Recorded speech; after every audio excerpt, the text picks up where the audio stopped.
My name is Sam Asefa. I'm the director of the Seattle Office of Planning and Community Development.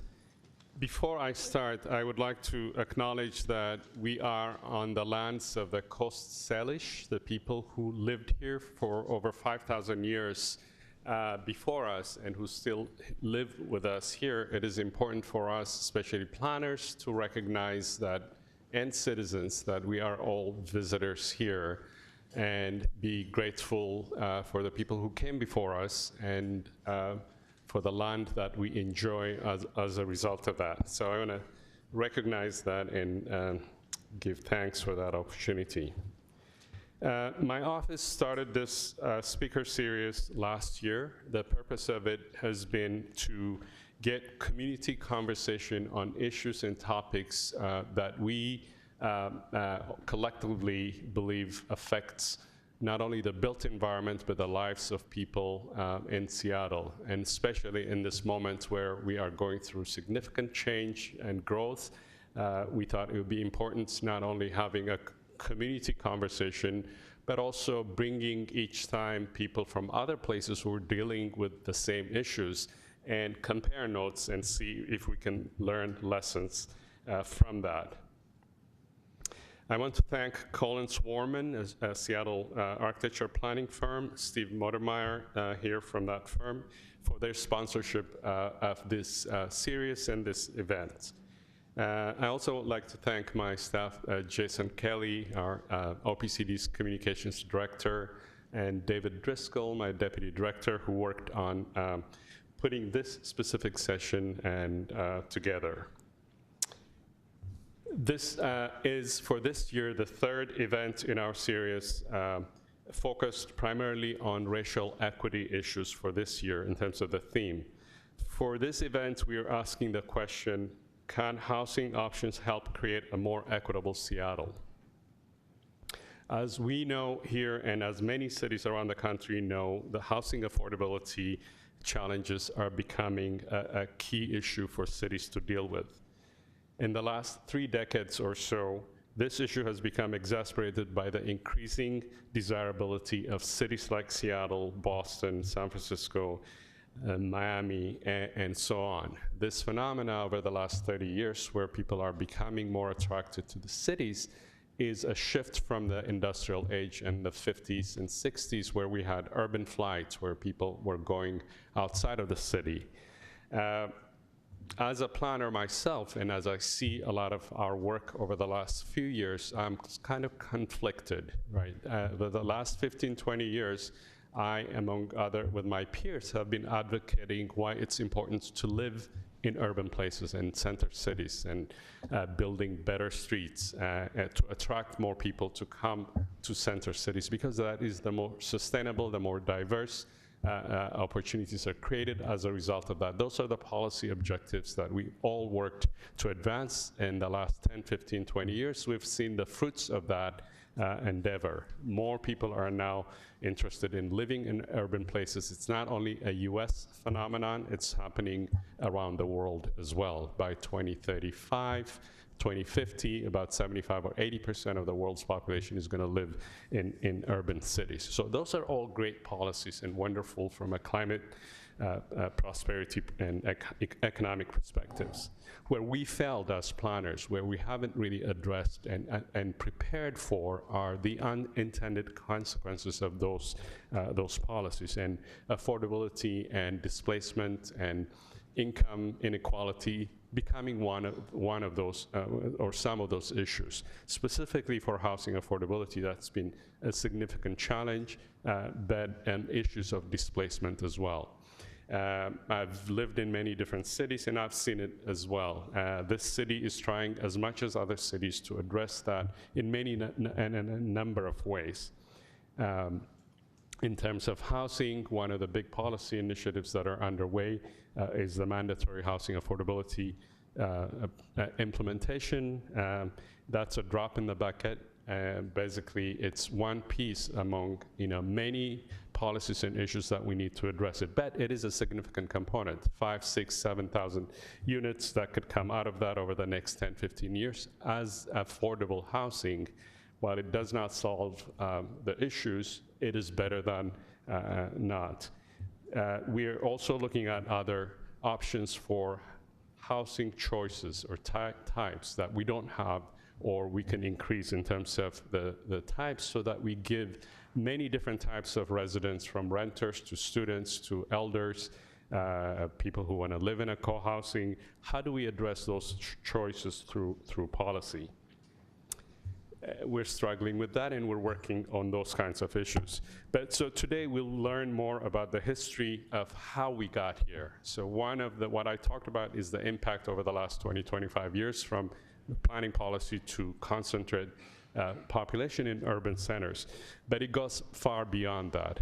Zoning and government regulations played critical role in that. Here in Seattle, we know sort of the ugly results of those kinds of policies. Racial segregation, covenants have created significant patterns, and our zoning regulations created patterns in the land form that, as we look at the maps today, how people are distributed, incomes are distributed, it's not very different relatively from 1930s and 40s when you see maps from those periods.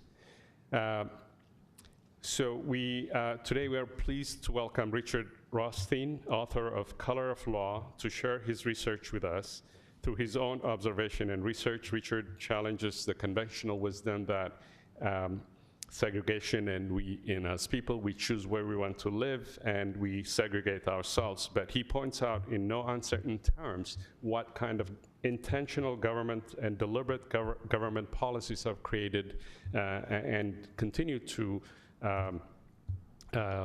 propagate that segregation that cities, especially metropolitan areas, face today. This series also helps us learn what other cities are doing to respond to issues that many places have in common. For that, we are pleased to welcome Paula Huber, sitting back there, from a planner from the city of Vancouver. She's managing their Making Room housing project. We also have from Portland, Morgan Tracy. He's a planner who's managing Portland's residential infill project. And then from Seattle's Planning Commission, one of the community volunteers that advises the city on planning policy issues, we welcome Jamie Stroble,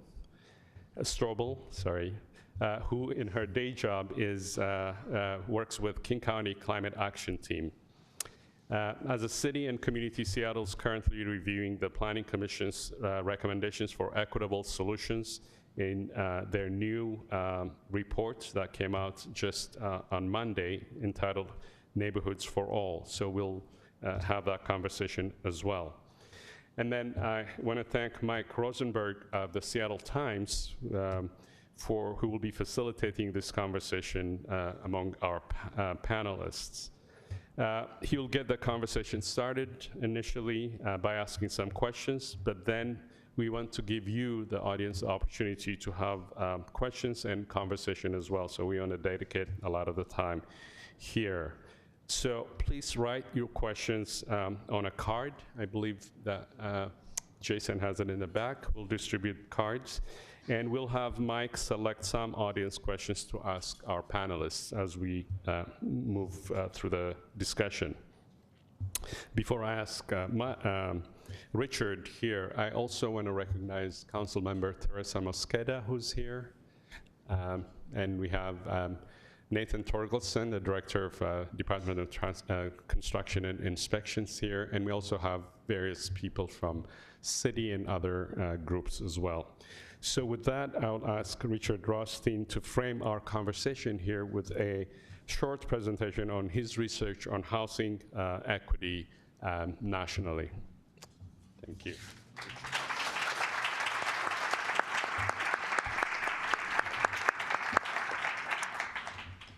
Thank you, Samuel, and thanks all of you for engaging in this conversation this afternoon. As you all know, the 20th century saw a civil rights movement. We came to an understanding as a country that racial segregation was wrong, that it was immoral, that it was harmful to both African Americans and to whites, even if it was unconstitutional. We began by abolishing segregation in colleges and universities. Then, with Brown versus Board of Education, we abolished legal segregation in elementary and secondary schools. And that boosted the civil rights movement that engaged not only in litigation, but in marches and demonstrations and civil disobedience, and people lost their lives. And it succeeded in abolishing segregation in everything from lunch counters to interstate transportation to water fountains to buses. And yet, having done all that, we left untouched the biggest segregation of all. Samuel mentioned that he's lived in many parts of this country. I have as well. Every metropolitan area that I've lived in has been residentially segregated. Clearly defined areas that were white or almost all white, or African American, almost all African American. How is it that, having come to this understanding that racial segregation was an untenable part of a constitutional democracy, that we left untouched the biggest segregation of all? We dropped the ball. The civil rights movement just went home, having left this undone, the biggest part of its challenge undone. And I think in one way it's a little bit easy to understand. It's harder to abolish residential segregation, despite our understanding that it shouldn't be. It's harder than to abolish segregation in any of these other areas. If we abolish segregation in water fountains, the next day the white signs come down and there are no more segregation in water fountains. But if we abolish segregation in neighborhoods, the next day things wouldn't look much different. So what we've done, all of us, and I mean all of us, I include myself here as well, what we've done, all of us, is we've adopted a national myth, a rationalization that excuses ourselves from addressing the biggest segregation of all, despite our understanding of how horrible it is. None of us think it's a good thing, but we don't feel any responsibility to do anything about it. And that rationalization goes something like this. All those other forms of segregation that I talked about, those were done by government, by rule, by regulation, by ordinance, by public policy, explicit public policy. They violated the Constitution, the 5th and the 14th Amendments. This one, residential segregation, just sort of happened. It happened because private prejudice. White homeowners wouldn't sell homes to African Americans in white neighborhoods, or real estate agents or banks discriminated in how they showed homes or issued mortgages. Or maybe, as Samuel said, people just like to live with each other of the same race. They're more comfortable in same race neighborhoods and self-segregate. Or maybe it's because of income differences. African Americans typically have lower incomes on average, not all, but on average, than whites, and can't afford to move to middle-class communities. All of these individual personal decisions having nothing to do with government is what created segregation in neighborhoods. And because it's created by government, not created by government, we don't have an obligation, a constitutional obligation to undo it. We've given a name to this myth. It's a word we all use. It's common across the political spectrum, African Americans and whites, liberals and conservatives, Democrats and Republicans. We call it de facto segregation, distinct from unconstitutional segregation that we abolished in the 20th century. You know, as Samuel mentioned, I wrote a book about this, and it's called The Color of Law, and I actually got started with it because of Seattle. In 2007, the Supreme Court prohibited you from a very token school desegregation plan.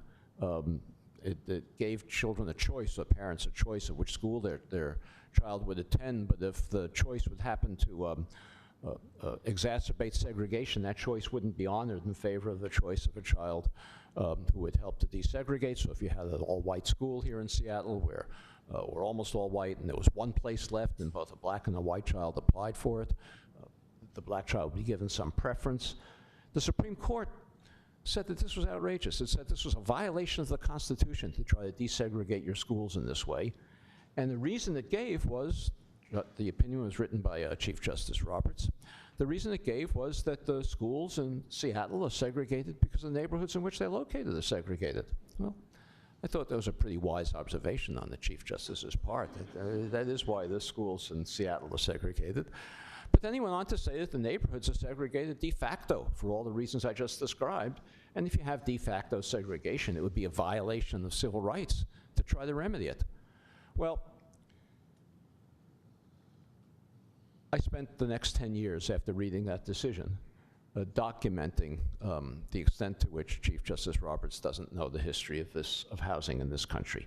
The reality is that despite the belief that we've all adopted, as I say, as a rationalization, as an excuse for not doing anything about it, the residential segregation of Seattle and of every metropolitan area of this country is the explicit, racially explicit creation of federal, state, and local government, not private prejudice, although certainly private prejudice supported it, but not private prejudice, not individual choice, not income differences, but the explicit creation of federal, state, and local governments designed to ensure that African Americans and whites could not live near one another in any metropolitan area in this country.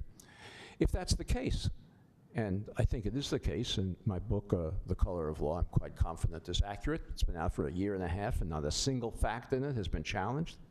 If it's the case, then every one of us as American citizens has an obligation to redress this violation of the Constitution, as much as we had an obligation to redress the violations of the Constitution in other areas of civil rights violation in the 20th century. Well, in just a few minutes, let me describe some of the key policies that were followed to create segregation, policies that were so powerful, by the way, that they still determine the racial landscape of today. This is not a historical curiosity. When I describe them, you'll see how powerful they are and why they not only create the residential segregation that we have today and maintain it, but demand a remedy if we're going to call ourselves a constitutional democracy. Zoning, as Samuel mentioned, is one of them. Zoning here in Seattle, for example, was led by a man named Harlan Bartholomew. I haven't studied his work in Seattle, but I have studied his work in other cities, and he was quite explicit that the reason that he was designating some areas for single-family zoning and others for multifamily zoning was for the purpose of creating racial segregation. And the city of Seattle adopted those zoning rules, presumably with a race-neutral rationalization, but the intent behind them was quite clear, and all you need to do is look at the record of Harlan Bartholomew's writings to show what the motivation behind the zoning was. Single-family zoning was specifically designed to identify neighborhoods that were then white to prohibit anybody with lower incomes, particularly minorities, from moving into them. Most of the African-American migration in cities like Portland and Seattle and San Francisco and Los Angeles took place during World War II, when hundreds of thousands of workers flocked to these centers of war production in order to fuel the war effort. And if the government wanted the planes and the ships, the tanks and the jeeps to continue to be produced, it had to find housing for these workers who were overwhelming their communities. And the federal government segregated the housing of war workers in every city on the West Coast, frequently creating segregation where it hadn't previously existed because there were very few African Americans living here during World War II. Again, I don't know a whole lot about the history of Seattle in this respect, but I've documented it how in San Francisco, for example, the community of Berkeley, which today considers itself better than everybody else and self-satisfied and progressive, in the city of Berkeley, which had a suburb called Richmond, which was a center of shipbuilding on the West Coast, the federal government built segregated housing in areas that had never before known African Americans, so it wasn't building on a previous pattern of segregation, built segregating housing for African Americans along the railroad tracks in the industrial area, shoddy housing in Berkeley and in Richmond and in Oakland, because the city of Richmond and other public officials in those communities said that African Americans would have to leave at the end of the war, and so they didn't need stable housing. And the government built more permanent housing for the white workers in the more residential areas, establishing a pattern of segregation in these communities that otherwise had never existed. After World War II, there was still an enormous housing shortage in this country. And the government vastly expanded public housing, still on a segregated basis, not for poor people. We weren't building public housing then for poor people. These were for working class families like war workers and defense industries who could afford to pay rent, built it on a segregated basis in cities all across the country. But very soon after this housing was created, vast numbers of vacancies developed in the white projects and long waiting lists in the black projects. Soon the situation became so untenable. No city could justify having some projects that were virtually empty and others with long waiting lists, that all the projects were opened up to African Americans, and soon they became predominantly African American. Soon they came to be subsidized because industry left the cities, left the downtown areas at that time to move to rural areas. The highways were being built. The people in them became poorer and poorer, and we got the kinds of ghetto-created, public ghetto-created inner city neighborhoods that we know today. Why did the vacancies occur? The vacancies in the white projects occurred because the Federal Housing Administration subsidized the movement of white families into single-family homes in the suburbs. It was a racially explicit program. Here in Seattle, builders like William and Bertha Boeing built subdivisions to the north of the city. Other developers built subdivisions elsewhere with FHA support. They could never have developed the capital to build suburbs of this size on their own. No bank would be crazy enough to lend these builders the capital to build thousands and thousands of homes for which they yet had no buyers for working class families. The only way they could get that capital was by going to the Federal Housing Administration, promising the Federal Housing Administration, making a commitment to the Federal Housing Administration that no homes would be sold to African Americans. The Federal Housing Administration even required the suburbs that were created in the 1940s and 50s, and these are still there today, to include in the deed of every home a clause prohibiting resale to African Americans and rental to African Americans. There was nothing de facto about this. These policies were explicitly racial. They were designed to concentrate African Americans in urban areas and to surround those areas with a white noose of single-family homes. Why do I say these policies were so powerful that they still determine the landscape of today? Well, those suburban homes that were built for returning war veterans after World War II by not only Boeing, but the biggest one perhaps is Levittown, east of New York City, or some of you may remember hearing a song that Pete Seeger used to sing, written by Malvina Reynolds, about little boxes on a hillside made of ticky-tacky, and they all look the same. That was a development south of San Francisco. Also, 15,000 homes between San Francisco and Levittown and everywhere in between. These suburbs were built. They sold at the time to returning war veterans for about $8,000 to $9,000 a piece. In today's inflation-adjusted money, that's about $100,000. Easily affordable to returning war veterans who had jobs in the post-war boom, but who had no other housing options. All on a segregated basis, African Americans prohibited from buying into these suburbs. Today, those homes, you know better than I do, sell for $400,000, $500,000, maybe even more. The families who owned those homes gained over the next couple of generations $300,000, $400,000, $500,000 in wealth from the appreciation of their homes. They used that wealth to send their children to college, to take care of emergencies, whether medical or temporary unemployment, to finance their retirements, and to bequeath funds to their own children and grandchildren, who then had funds to buy their own homes. African Americans were prohibited by explicit federal policy from participating in this wealth-generating exercise. Today, African American incomes are 60% of white incomes. African American wealth is 10% of white wealth. You would expect a 60% income ratio to generate a 60% wealth ratio.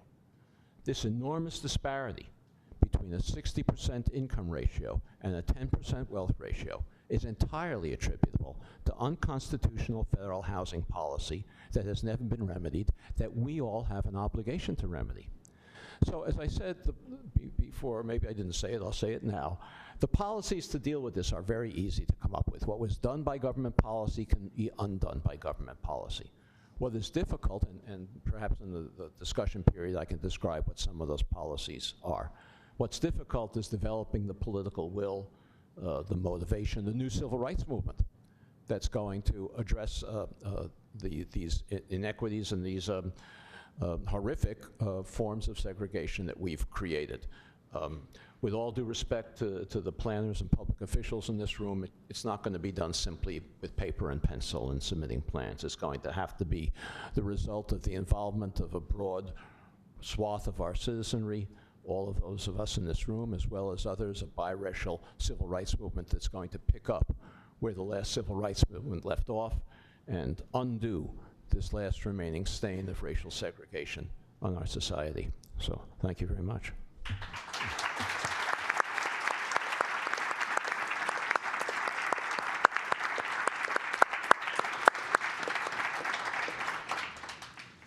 Thank you, Richard. Thank you to all the panelists for coming. Thank you for everyone for coming to this discussion. Just want to open it up to the other panelists a little bit. We have experts here from Vancouver and Portland, as well as Seattle and, of course, the Bay Area.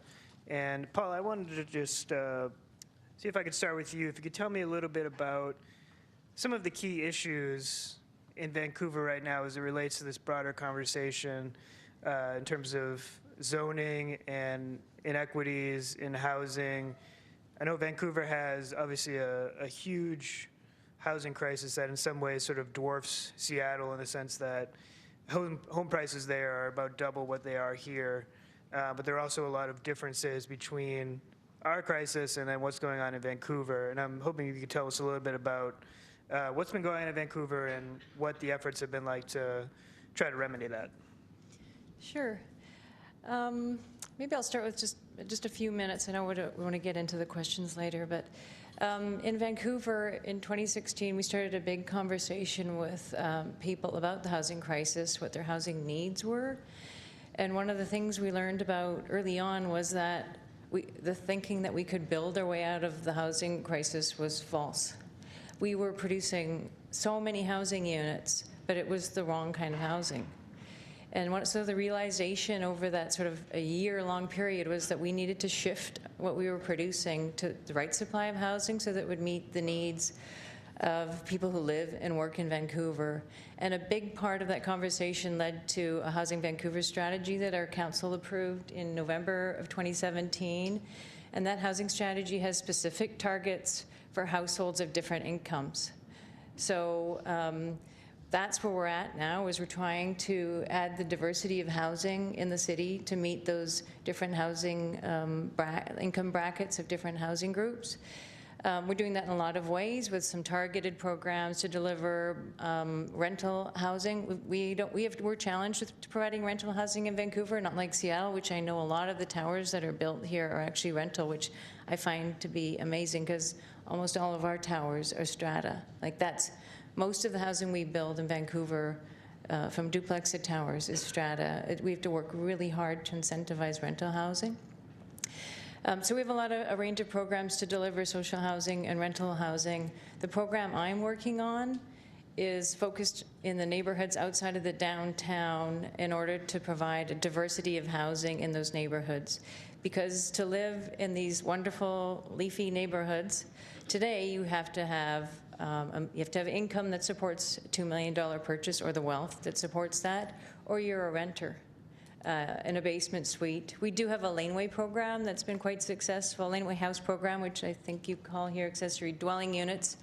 We've had that for about 10 years, and so that's a way to build a second unit at the back, which must be rented. You can't strata title that. So those are the two ways, and that's great. It's providing housing in these neighborhoods, but it's not secure housing. And if families want to live in those areas and they don't have the wealth, then they're renting.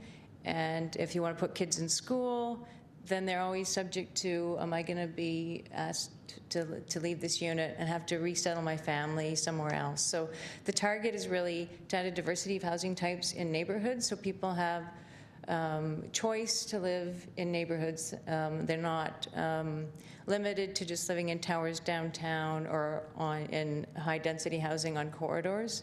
We're trying to have a conversation across the city about adding choice in all the neighborhoods.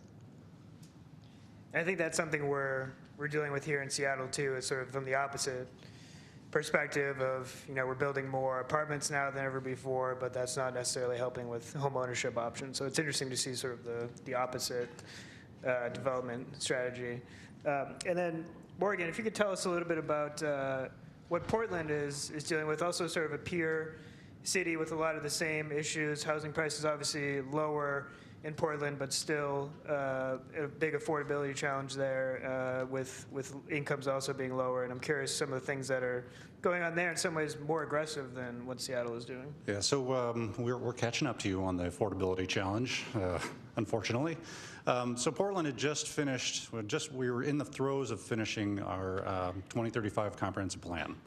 And this is a little bit of the testament to how long planning and plan projects take to address problems.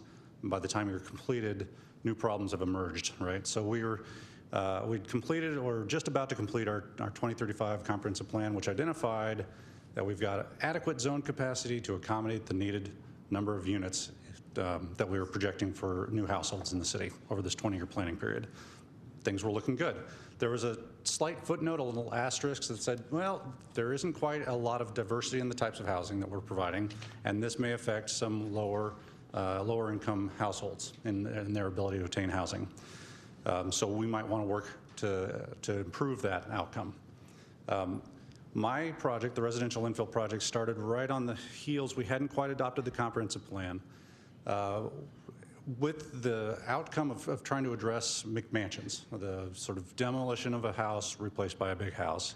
But also, we also saw this opportunity to provide for additional housing options when that demolition occurred. So if we're going to see a house demolished, can we get more housing units in place of just a larger house, right? Because the larger house is just going to be a more expensive version of the house that was demolished. So we completed the comprehensive plan. We have adequate zone capacity for our households, but we now have this growing recognition, and as our project progressed, the tenor of that conversation got more and more dire.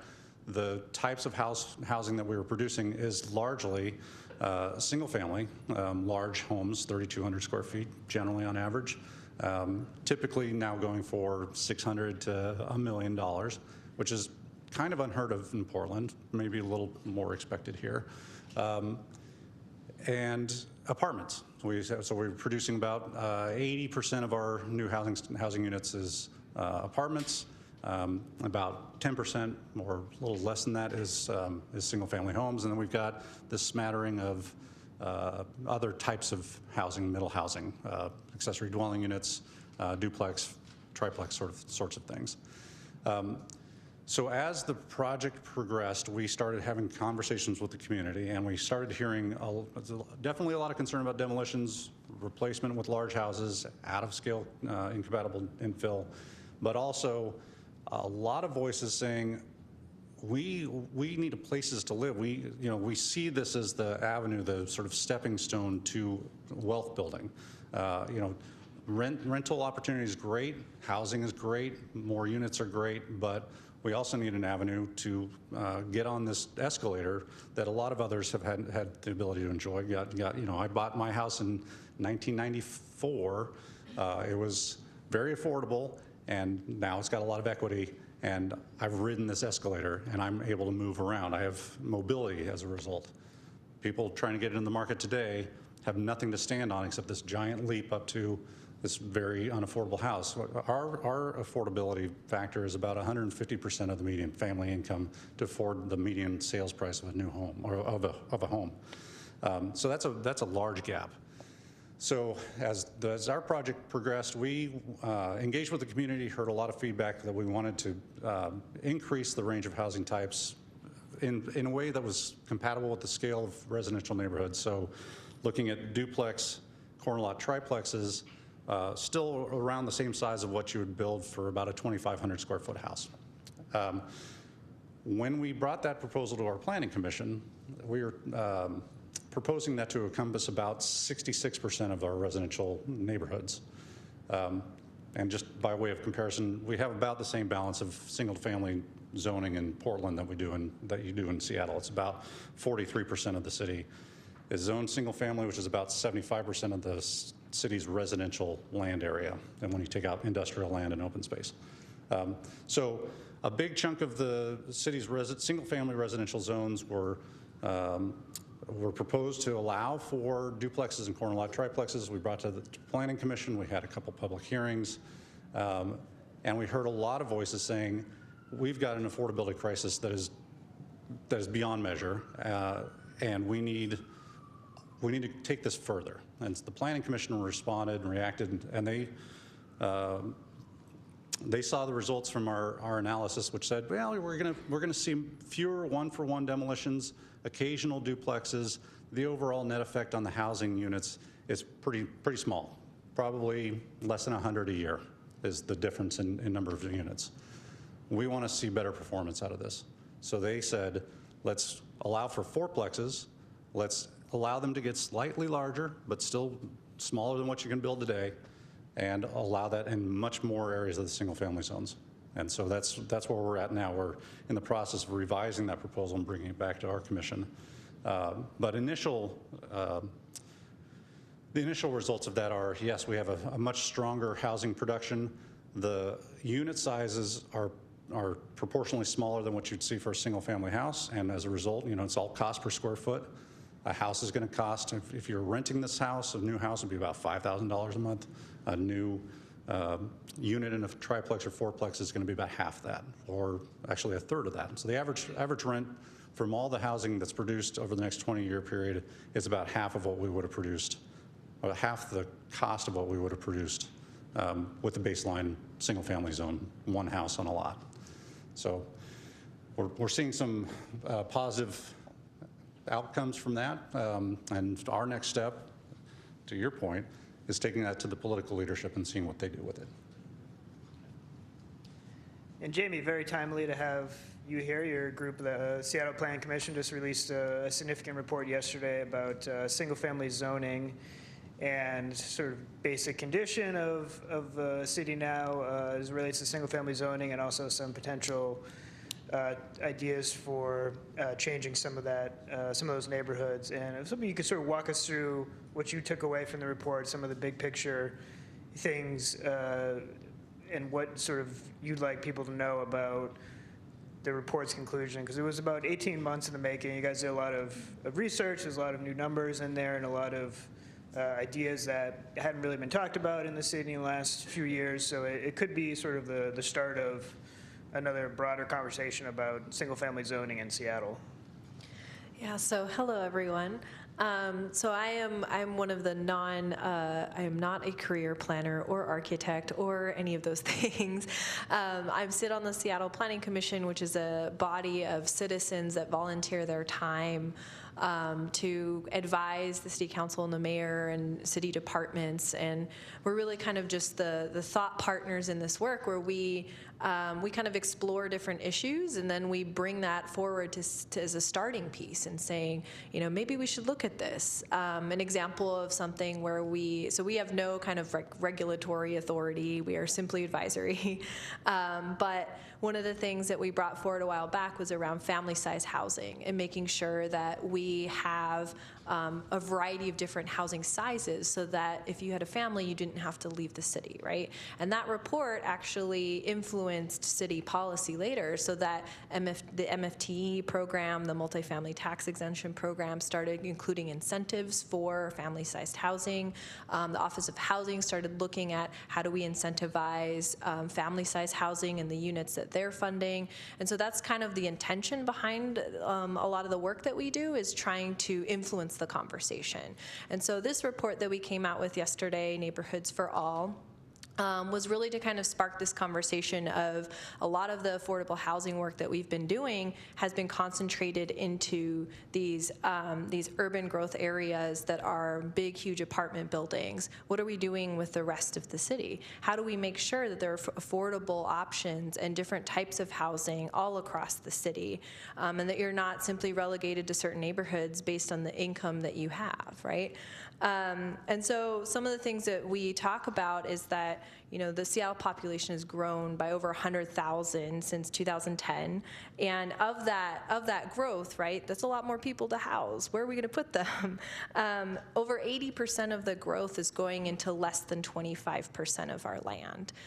So everyone is going into a concentrated space, right?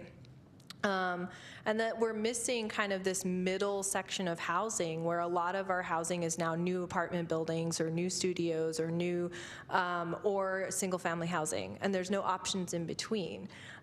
When we look back at I used to live in Wallingford back in the day when it was affordable for me.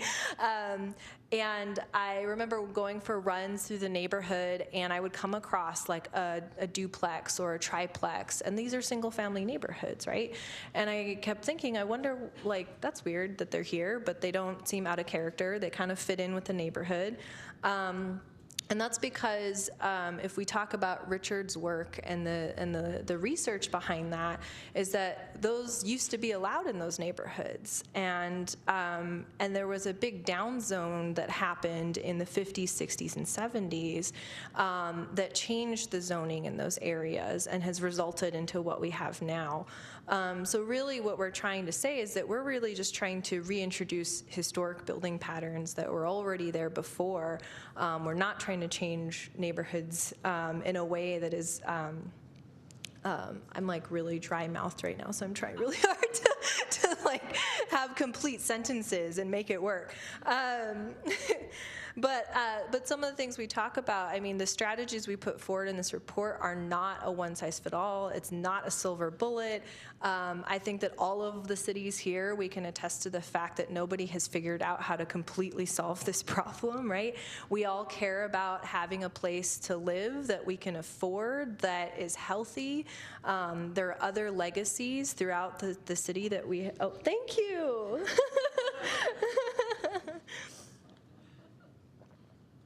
There's other, much better.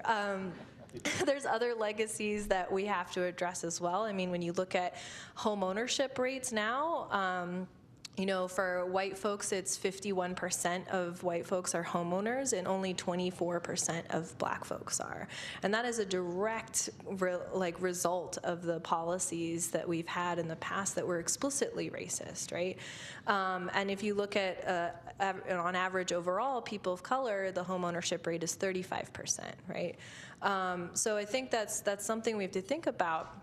Another thing we talked about prior to coming down here was, as the millennial on the panel, I've had this conversation of, I always thought that my generation, we would just never own a house and we'd never get to retire, and that was our fate, right?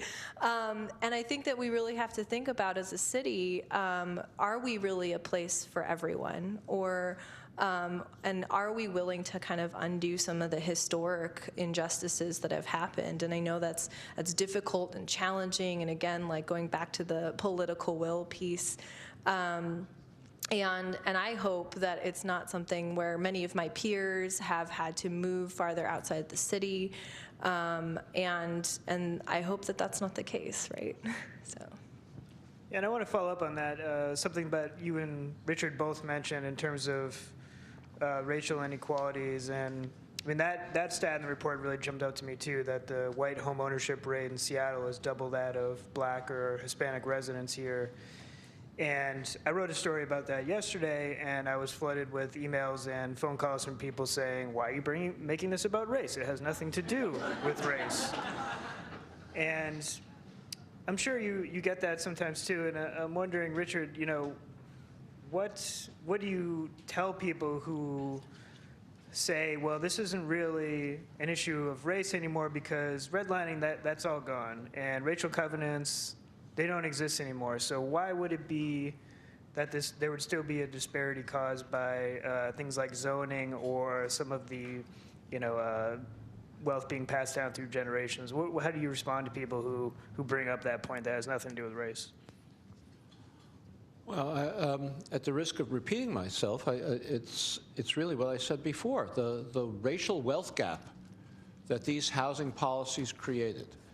They were blatantly unconstitutional. The Federal Housing Administration, this wasn't the action of rogue bureaucrats. This was a policy that was written in the Federal Housing Administration's manual, that only whites could get a VA or FHA mortgages, only developers who would build developments for whites only could have bank guarantees to build those developments. The manual even said that you couldn't build a development for whites only that was near where African Americans were living, because in the words of the manual, it ran the risk of infiltration by inharmonious racial elements. So we created this wealth gap. The wealth gap is the single most important, not the only one, but the single most important cause of today's inequality in home ownership. But there are others as well, and it's not just race-neutral policies we follow today. We continue to discriminate. The subprime lending crisis that led to the 2008 economic collapse, to the recession, was composed in part of bank and mortgage origination policies that targeted African Americans for lower quality loans, refinancing loans, than whites were entitled to. Many African Americans, Wells Fargo and other banks that were convicted, or at least found guilty of these practices, targeted African American churches on Sundays for marketing these homes. Wells Fargo supervisors called subprime lending nigger loans and sent their agents out to market them to African Americans. Well, those loans were toxic. Once the house of cards fell, African Americans lost their homes. They had a higher foreclosure rate. So the home ownership rate of African Americans declined as a result of the subprime lending crisis. But then, after the crisis, the recovery began. White neighborhoods, because they were more highly resourced neighborhoods, recovered their housing values more rapidly than African Americans' neighborhoods did. So the white home ownership rate has recovered more than the African American home ownership rate has recovered following that crisis. So all of these are a direct result of federal policy that was a blatant violation of the constitutional responsibilities of federal administrators. And as I said before, we have an obligation to remedy it. This is not history. The 60%, 10% comparison that I talked about before, which determines the most serious social inequalities that we have in the society today. Wealth is a much more important determinant of inequality and of security for the families who have wealth than income. If you have wealth, you can weather bouts of unemployment. If you don't have wealth and you have a temporary bout of unemployment, you get pushed permanently further down the social scale. So these policies that were originated with unconstitutional practices on the part of federal officials determine the social inequality today. It determines, let me just take one more minute, I won't run my mouth too long, but the racial segregation that we created determines the academic achievement gap in schools when we concentrate the most disadvantaged children in single schools. That's why Seattle adopted that program in the first place that the Supreme Court refused to permit. It determines health disparities. African Americans have lower life expectancies and higher rates of heart disease because they live, on average, not everyone, but on average, in less healthy neighborhoods, more polluted air, more deteriorated conditions. It determines the police violence that we see in places like Ferguson and Milwaukee and Baltimore and hundreds of places around the country. That couldn't exist if we weren't concentrating the most disadvantaged young men in single neighborhoods without access to jobs or opportunity. And I'd suggest further, it determines the untenable, the dangerous political polarization that we see in this country today, where it's inconceivable.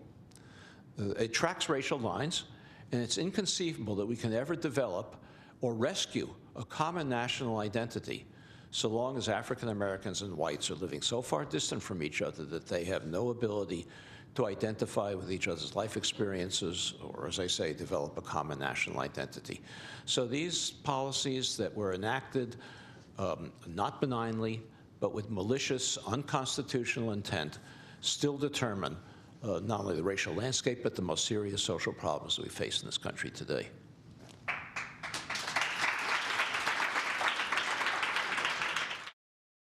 There are a lot of different factors that go into environmental health and to health outcomes, right? But we do know that place matters. And that you're more likely to live next to a polluted area or a pollution site or a major road or freeway. You're more likely to have higher risks of respiratory disease if you're a person of color.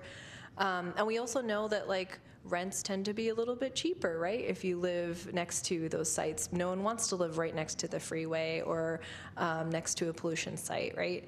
And I think that we have to acknowledge that, and be intentional about where are we creating affordable housing.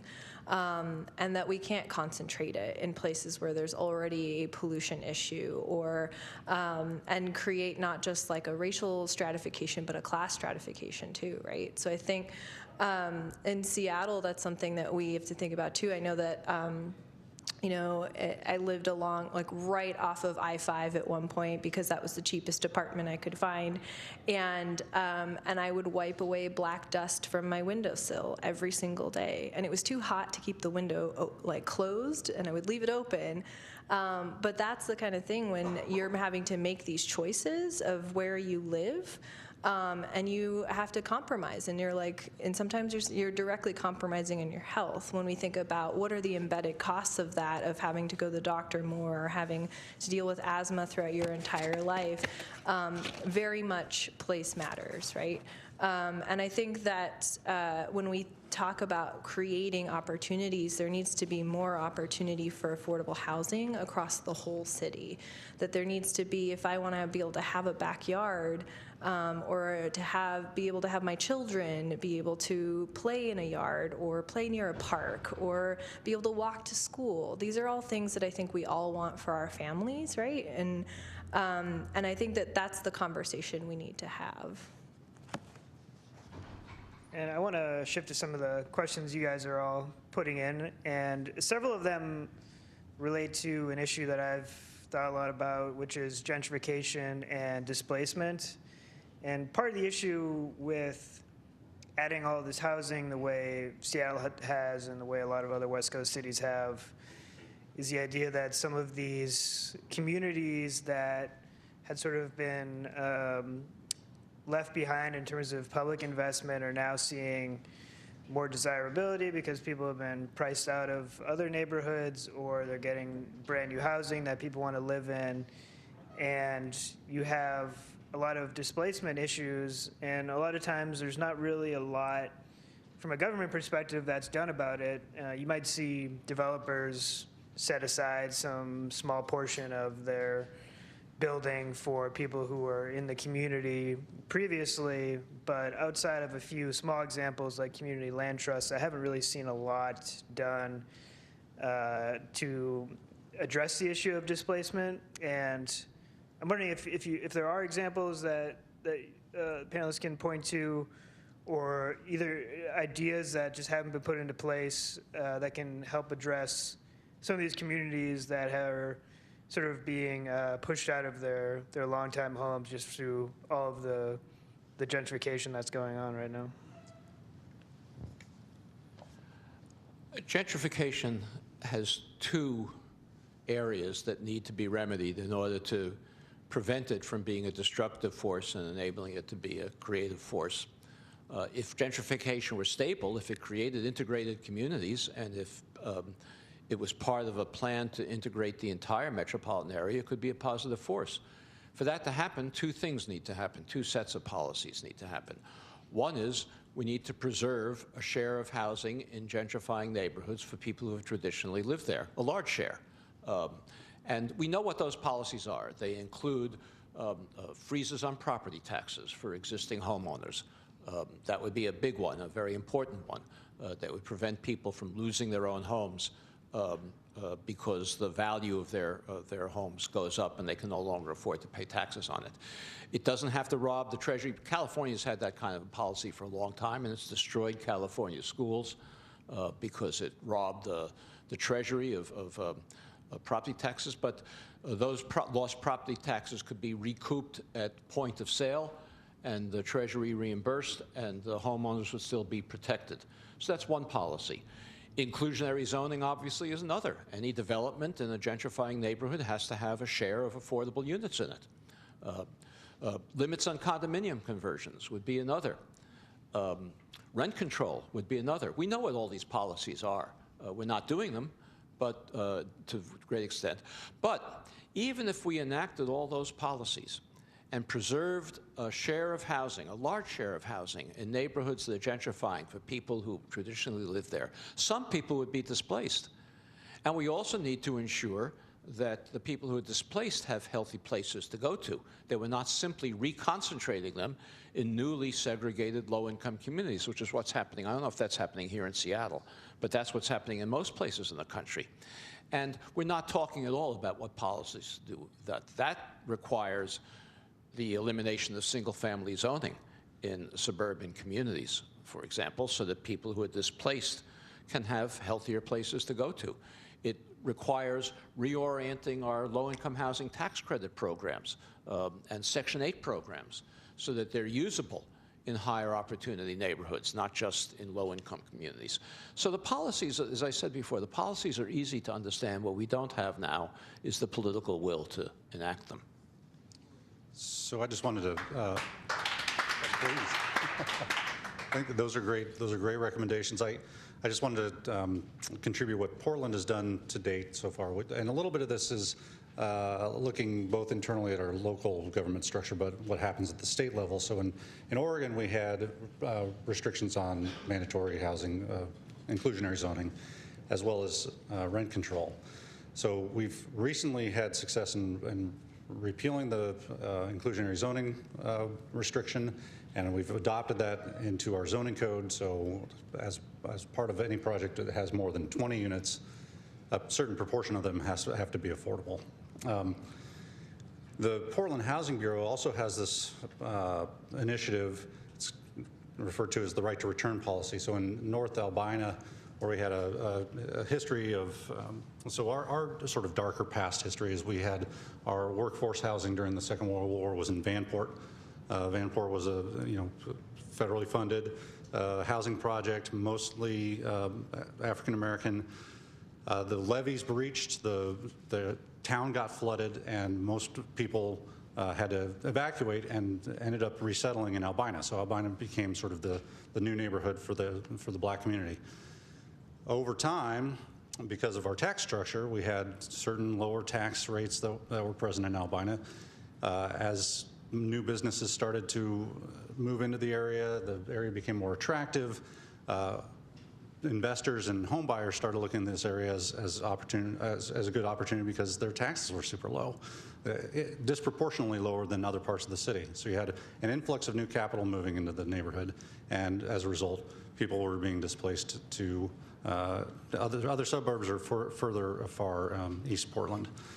So the Housing Bureau came in with an initiative recently to build affordable housing units and invoke a right to return policy. So there's a preferential scoring system. If you have a history of residency in the neighborhood, you have a higher priority of being placed in one of these units in the neighborhood. So that's interesting. It's still in sort of its formative stages, but I think a little part of the issue with gentrification is there's gradual settlement, but also the sort of cultural displacement, which is a factor as well. So if the community gets uprooted, bringing those people back to the community that's not there anymore is already a challenge. So beyond housing, there's also sort of the social and the cultural structure that we need to be contemplating as part of that.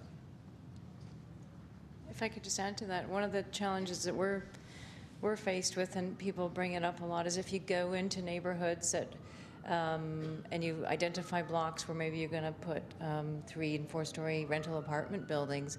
If they see what's on the block today, and there's like older homes, and maybe they are rented, or maybe they aren't, and maybe they have basement suites, but maybe the rents that are being paid in those houses are far less than the rent that would be paid in the new apartments that are going to be replaced, and we have challenges with that too. Of course, the house rent is not secured, and those people could today knock the house down and build a brand new large house, but people sort of see, well, you're changing things, but you're not actually necessarily improving affordability for the units that are there versus what's to come. And so we have to figure out how to work that through. It certainly is a challenge. We're going to get more rental units as things change, but the rents going in will be higher than maybe the rents that are there today. So there's a displacement issue there. I think that displacement is definitely an issue in Seattle, and if anyone's figured that out, we would love the answer. I think that that we've tried to come up with a lot of different solutions I think every metropolitan region in the country is grappling with that same question. And I think we have to talk about the price of inaction, and that what we have currently and the patterns that we have right now will continue to happen if we're not doing something about it. And so I think some of the things that I've seen that have been innovative is the city's Equitable Development Initiative, being able to to work directly with communities or in community organizations around designing projects that would incorporate affordable housing and affordable commercial space, utilizing innovative tax structures to fund that work. I know that some of it's coming from the Airbnb tax, and that I think that there's also some of the strategies that we put in the report, I think, talking about ways to help people stay in place. So whether in any of these strategies, I think, have to be paired with this equity lens, and to think about how can we make sure that this is going to be possible for people who might be on limited incomes or are potentially going to be displaced because they can't afford rising property taxes, or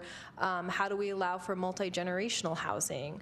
If you are able to buy miraculously and you have this giant 9,000 square foot lot, would you be able to have the ability to say, I'm going to split half of that so that I don't have to pay as much in property taxes, and then someone else could build a new house there? Or being able to have a variety of like cottage options. I think that there's a lot of different solutions, but it's no one solution by itself is going to solve the challenge.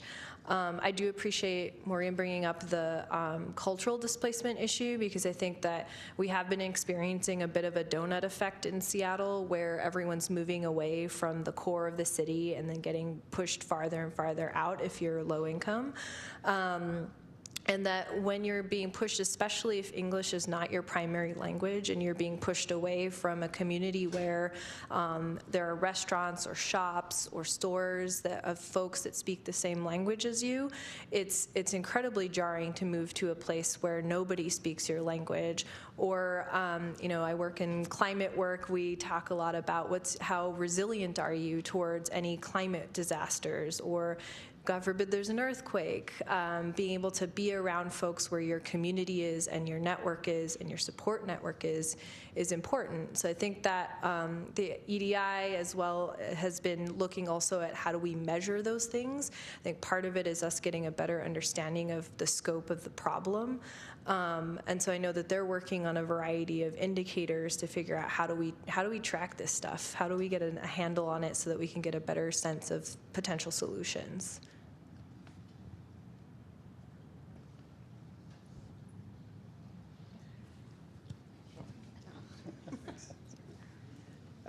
One of the other themes in the questions that I saw sort of gets back to one of the things Paula mentioned in the beginning about types of housing.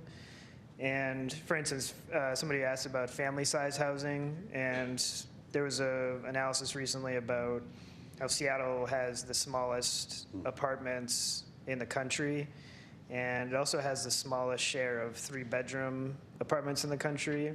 And it also sort of creates an equity issue, and that one of the findings in the Planning Commission report is that virtually all of the schools and open spaces in the city are in single-family zones. So if you can't afford to live in one of those zones, there's really not any great rental options for families. There's also questions about the missing middle, which are sort of in between options like townhomes that we don't necessarily get a lot of in Seattle. It's mostly one end or the other, single-family detached homes or big skyscrapers. And also sort of the lower end of the spectrum, there's not a lot of great options, or really many options at all, for people who want the most affordable rents. Things like SROs that used to be all over Seattle have now been mostly either torn down or converted. And I'm wondering what can be done to sort of encourage some of, variety of housing options that can get away from, in Seattle, for instance, the next 30 projects are all going to be an apartment building that looks exactly the same and serves exactly the same type of person. And what can be done to sort of mix it up a little bit so that the housing that is being built can actually serve a wide variety of people?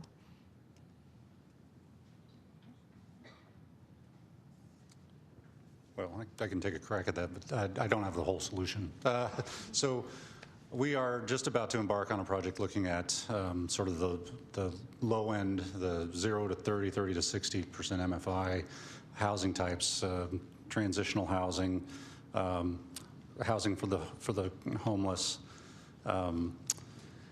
SROs are a bit of a challenge. We have a number of SROs that have been acquired in downtown, so they're acquired and permanently protected and managed by nonprofits.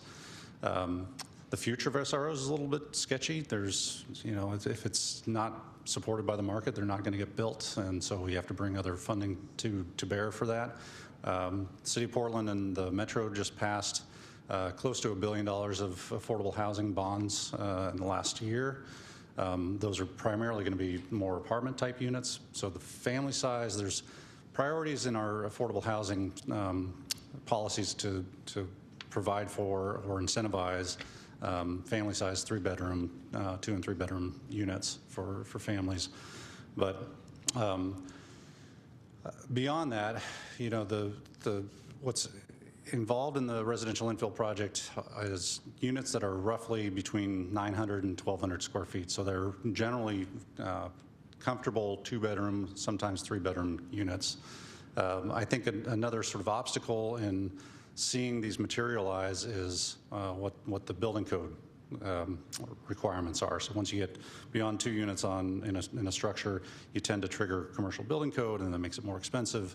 And there's a fine line in the performance for developers. Once they hit a certain mark, it's either keep it at a house or go full bore to an apartment. I mean, it's a little bit driven both by zoning and a little bit of the construction costs that are inherent in triggering that commercial code. So that's another place where I think we have interest in exploring other ways to make that work better for this middle housing type. Maybe I could just build a bit on what I was saying at the start about our Housing Vancouver strategy, and I mentioned that we've got these household income targets. We also have targets by type of housing. So we know how many we're trying to deliver of townhouses, of infill units, of apartments, and of condos, and so it's like a matrix of incomes and housing types that we're working towards over the next 10 years for a total target of 72,000 units over 10 years. So we know a bit more about what people, instead of just assuming what they want to live in as part of that strategy, we talked to people about the kind of housing they did want. And certainly there were, I think, half the people that were part of this year-long conversation indicated they wanted to live, they could see themselves in the next move being either in a townhouse or in an apartment in a neighborhood as a choice that they would prefer. Whereas I was saying before that right now you're either in a neighborhood and you're in a house, or you're typically in a tower downtown or on a corridor. So we know that that's a range of housing that we really have to work on. And there's a lot of conversation in Vancouver right now about missing middle housing, the kinds that people are familiar with because they've been there for 100 years, and the new types that are being explored that we could add to in that category.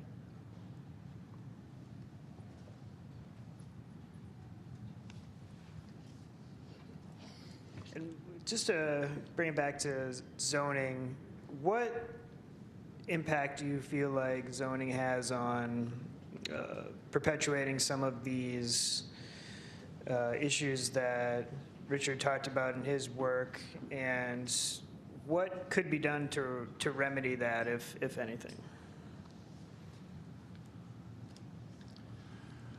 Well, if you agree, and as I said, I think you have to agree, that, no, seriously, that the residential boundaries of our major cities, including Seattle, were created unconstitutionally. And if you then have rules which seem to be race neutral, which perpetuate that unconstitutional situation, and those rules themselves are unconstitutional. So I think zoning rules that are exclusionary in all white or predominantly white suburban communities, for example, that prohibit anything but single-family homes on large lot sizes, no townhouses, no scatter site, subsidized units, no single-family homes on small lot sizes. I think those are all subject to challenge. Now, they won't be successfully challenged in the current legal and political environment, but if there was a greater understanding and a new civil rights movement that insisted on confronting this history, I think the challenges would be successful. So I went to school as a planner way back when in the 80s and early 90s. conventional planner, conventional zoning, separation of uses, incompatible uses shouldn't be located together. The whole notion of mixed use, residential and commercial, was unheard of except in historic examples. And when I first moved to Oregon, I was working in some of the suburban communities, and they were really regimented about keeping commercial uses here, residential uses there, industrial uses there. Okay, so, you know, as we grow as a city and a state, well, we started mixing residential and commercial uses, mixed use, because we understand the vibrancy that that adds and the you know, convenience that adds, and that's all good. And so, you know, keeping industrial uses separate from residential uses, I still follow that. There's health implications there. But it struck me in the middle of my project, what is the distinction? Why are we separating multifamily from single family in zoning? I'm not totally certain what that is about. There are certain elements that we talk about: urban form and scale and proximity and, you know, all the sort of built environment implications. But one type of residential use and another type of residential use, I'm starting to see, as we evolve, that distinction doesn't make sense anymore. So I think it's just sort of an evolution in the way zoning is thinking.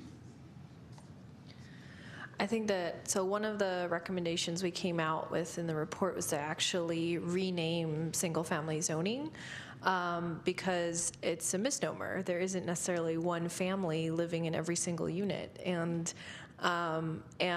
really thinking about these neighborhoods are residential neighborhoods.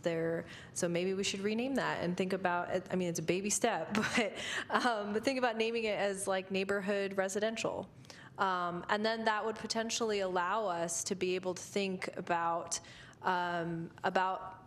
you know, customizing that to the different neighborhoods and different needs, and that there shouldn't be a one-size-fits-all for the entire city.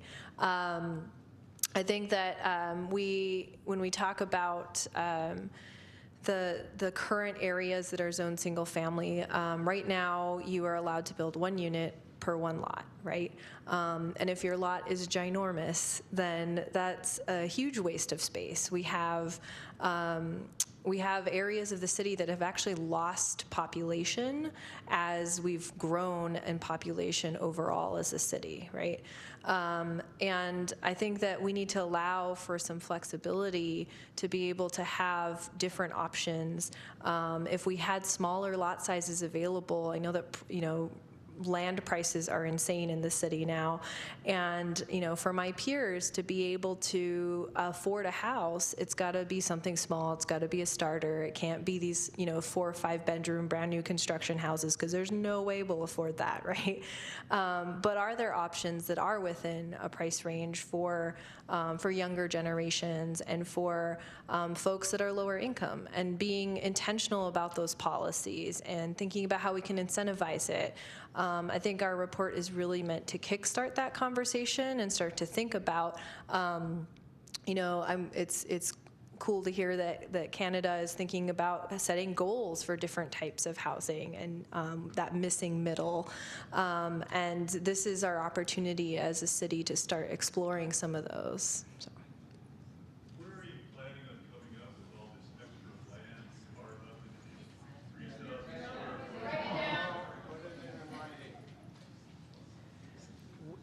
One of the issues I deal with a lot is sort of this, whenever you talk about any of these, take me outside, good luck, but you want to take me outside. we're getting into this sort of issue where people get locked into their beliefs one way or the other. Either I'm really for zoning changes or I'm really against it. I really want this project or I really don't. And so many of these potential solutions and things that have already been enacted or being talked about sort of wind up becoming this two sides, opposing forces, and you end up with one sizable group that ends up upset, and you end up with a lot of solutions that just end up going nowhere because there's so much opposition. And I'm wondering how, if you've seen examples of ways to sort of break through that, and how you would get around sort of that inevitable conflict that comes up, because even just bringing up this discussion, people immediately retreat into their corners, and that's almost the starting point for so many of these talks.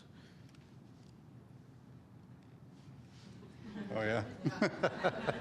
Sure. So, well, you know, I think what's an interesting sort of self-reflection as I've progressed along this project, again, traditional planner, traditional zoning. When we started, it was about breaking sort of the barrier or blurring the barrier between single-family and multifamily zoning. And it was a little bit of like, like I had to get my head wrapped around it. And every time that we would have a conversation now with the public or with officials or with other political leaders, it was that same sort of like, what? And you know, a month would go by, 2 months would go by, and the sort of that sort of shock and awe would dwindle a little bit. And so there's a little bit of a bell curve of the initial, like, what is going on? This is not what we know. It's not what our zoning code has been set up for this for 50, 60 years, right? Our 1950 and earlier zoning had much broader classifications of residential zoning. So we've been thinking this way, very regimented single-family zoning, for years and years and years. So talking about something that's kind of you know, it's a paradigm shift, really. Will take some time for people to just absorb it and get their minds around it, including traditional planners. So yes, we have witnessed people retreating to their corners, bad dialogue occurring, and that's really unfortunate because I think the base value here is we want our cities to be inclusive. We want our neighborhoods to be better and have more people, more diversity, and more variety, and be affordable, not just for us, but for our kids and their kids. So I think everybody sort of sees a commonality in that, but it's a kind of question about how we get there. So if we can kind of bring the conversation back to that value statement, value statements, there's others, right? That kind of helps build the bridge, but I think the sort of initial position making is to retreat to your corners and then find the middle ground, which will take some time. And that's one of the things we're going through now. It's taking some time to get this project sort of in the minds of everybody. So, as part of this Making Room program, we're shifting from a practice in Vancouver of doing intensive planning in one neighborhood that takes 2 to 4 years, and then moving to the next neighborhood, and we work out everything for 25 years. Figured it all out. And of course, what that does is it makes that neighborhood wonder, why us, and what's happening out in the rest of the world? And also, it inflates the land value because you create these limited opportunities in one neighborhood, but you're ignoring the rest of the city. So what we're trying to do as part of this new approach is to go back to a sort of a values conversation. If we all agree, I think that most people are getting here that we need a more diverse housing. What are all the factors that we should all talk about together that would help us come to a consistent decision-making approach? We can talk about that for the next year, and then when we agree on all that, and then we can create a framework and we'll apply it to the city instead of having a neighborhood by neighborhood voting scenario about yes or no. So that's our hope. We haven't done it yet. But we need a break from the past system of that exactly confrontation in one neighborhood, and then we move on to the next. It's like, I think if everybody can see that the city is taking an equitable, consistent approach to land use, and adding housing diversity in all neighborhoods, then it becomes a bit more comfortable. My experience isn't yours in terms of the reaction to raising these issues. You know, in the late 1990s, Bill Clinton said he was going to have a national conversation about race. You all have to remember that? Well, he said he was going to have a national conversation about race, and he talked to himself for about a week, and that was the end of the national conversation. But we're now having it. It's quite encouraging and phenomenal. I've written a number of books before. I didn't get invited to Seattle City Hall to talk about them. I'm doing 4 events in Seattle of this larger than this in 2 days. And I've been doing this nonstop for the last year and a half. And it's not just me. Matthew Desmond's book about Evicted, called Evicted, has had the same reception. Brian Stevenson's book, Just Mercy, has had the same reception. Ta-Nehisi Coates' work about racial history has had that kind of reception. We have politicians, elected Southern white politicians, going around the South removing statues that commemorate the defenders of slavery. That was unheard of 5 or 6 years ago. So I think there is an opening in this country today. We do have the beginnings, the germs of a new civil rights movement. I'm very encouraged by it. And of course, people's initial reaction might be to resist, but they're much more open to it now than they ever have been before.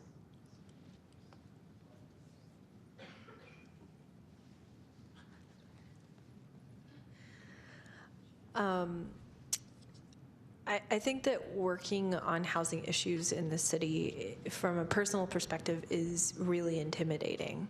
It's intimidating even sitting here. I almost said no. I think that that polarization is scary, and it comes from a place, I think, of fear, and that we all want, in the end, we all want the same things, right? We want to live healthy, happy, productive lives. We want a nice place to live. We want to have, be able to celebrate things with our families. We want to be able to be near our cultural institutions. We want, and I think that I think it's important to recognize that there is this legacy that Richard is talking about, but all of us here, I don't think anyone is intentionally going out there saying, I'm only going to sell to these people. And I'm like us, and we cannot be vilifying each other in this, right? We can't be saying that, we can't vilify homeowners or vilify renters or vilify transplants or vilify, I've heard all these things, right? I've also been vilified as a younger person and been in community meetings where I've had folks tell me, well, you young people just need to recognize you're going to have to move out of the city and work your way up like I did. And that's incredibly disheartening as a younger person, right? We're all just trying to make it in this city, so.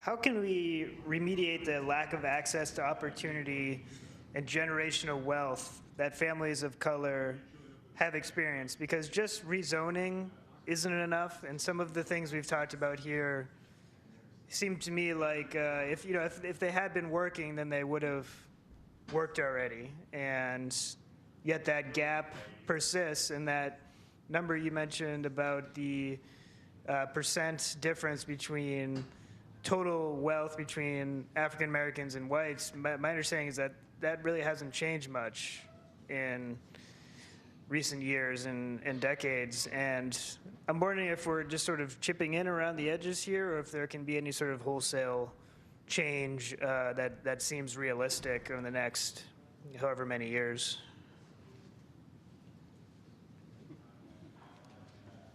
Well, let's imagine, and I am definitely not saying this is politically realistic today, because we don't yet have the kind of national civil rights movement that I described. But let's imagine for a minute that we understood that the home ownership rates that were created by the Federal Housing Administration were a violation of the Constitution, and they needed remedy. And I described before how the suburbs that were created in Seattle and everywhere in the country sold for $100,000 in today's inflation-adjusted money back in the mid-20th century, and now sell for, let's say $400,000. Well, what we should do is have the federal government pass legislation in which the federal government buys up homes as they come for sale in these suburbs for market rates, $400,000, and resell them to qualified African Americans for $100,000. That would be a narrowly targeted remedy for a very specific constitutional violation. It's completely defensible constitutionally and legally. It's nowhere near politically realistic. We do have some things that approach that in small ways that are not quite politically realistic yet, but somewhat. There was a first-time homebuyers program that was enacted. It wasn't enforced very well. It wasn't administered very well. Senator Warren has introduced a bill in the Senate providing down payment assistance for families who want to buy homes who live in traditionally redline neighborhoods. They don't have to buy the homes in those neighborhoods, but if they've lived in those neighborhoods, they get down payment assistance to buy homes either there or elsewhere. So there are policies that we could pursue that would be more aggressive to address this wealth gap, but they're more distant.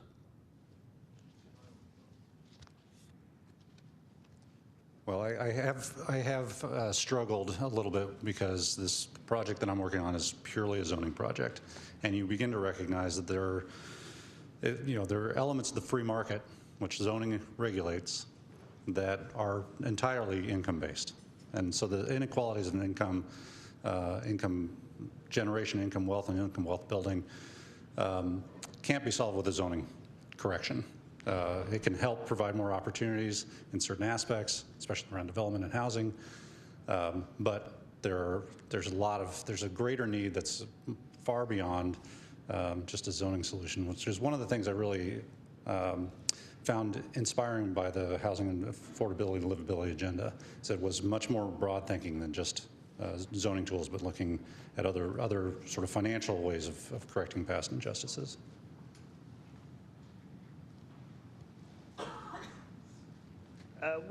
One last question. I think we're starting to run out of time here a little bit, but I wanted to ask you a little bit about where you think this is all going. Usually when I ask that question, people say, well, I hope it's going to get better, but I want to hear some realistic assessment. Given where we are and given the realities of the world, do you feel like we'll be back here 10 years from now having the same conversation with the same numbers? Or 20 years from now having the same conversation with the same numbers? Or will there be some sort of movement towards equality and when it comes to all the things that we've discussed here tonight?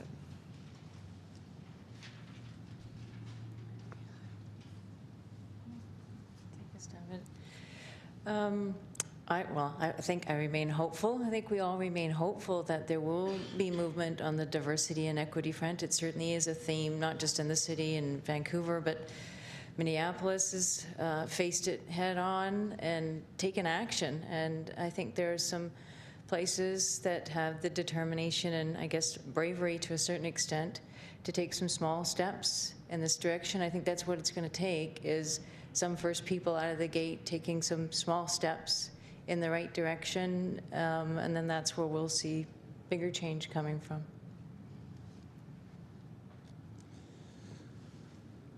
I think things will get better. My wife says I'm an eternal pessimist. But what's interesting about the sort of future of zoning and what our neighborhoods look like is we're just making opportunities possible, and what happens in the neighborhoods is up to the neighborhoods, and that's the people that live there. So when we talk about character neighborhoods and what the future of the neighborhoods look like, yeah, the housing might change, the houses might change, the people will change, but the character is defined by the people that are there. And so I still see the more we can bring a more diverse population of people together to have conversation and dialogue living closer together, our cities and neighborhoods will be better.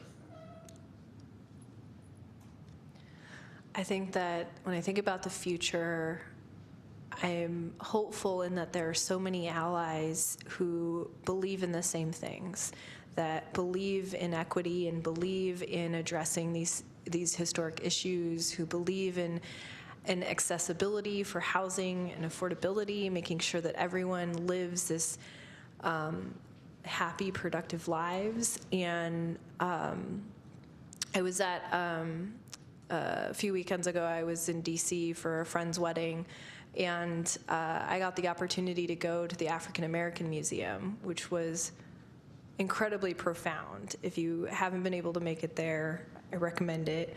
But I think the overall message I got walking out of that is that we're incredibly resilient and that change is possible, and that there are people that will stand up for what is right and will advocate for things, and that it takes, and then in the end, we're all trying to achieve the same thing, right? We all want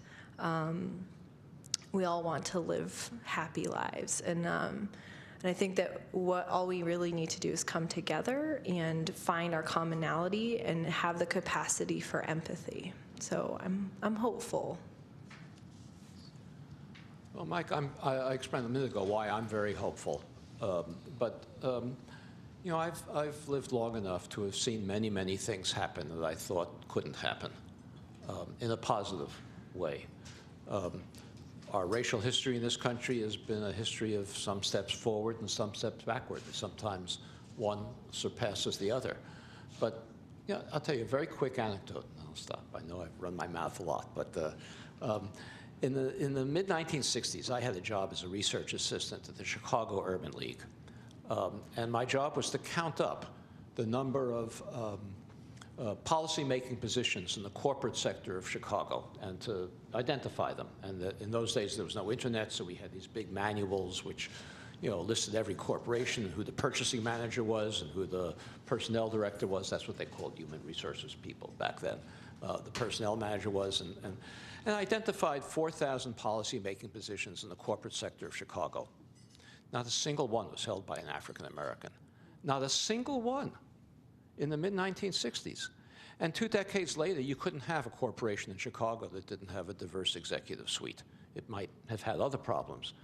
But if you told me and my colleagues in the mid-1960s that that's what the corporate sector of Chicago would look like 2 decades later, we would have said you were crazy. So I'm not going to predict the future. But I think there are seeds in this country that are very positive, that can blossom and grow. And I'm hopeful. I'm not confident, but I'm hopeful. I think that's a good spot to end on. I just want to thank everybody out for coming out and for the panel. I really appreciate your expertise.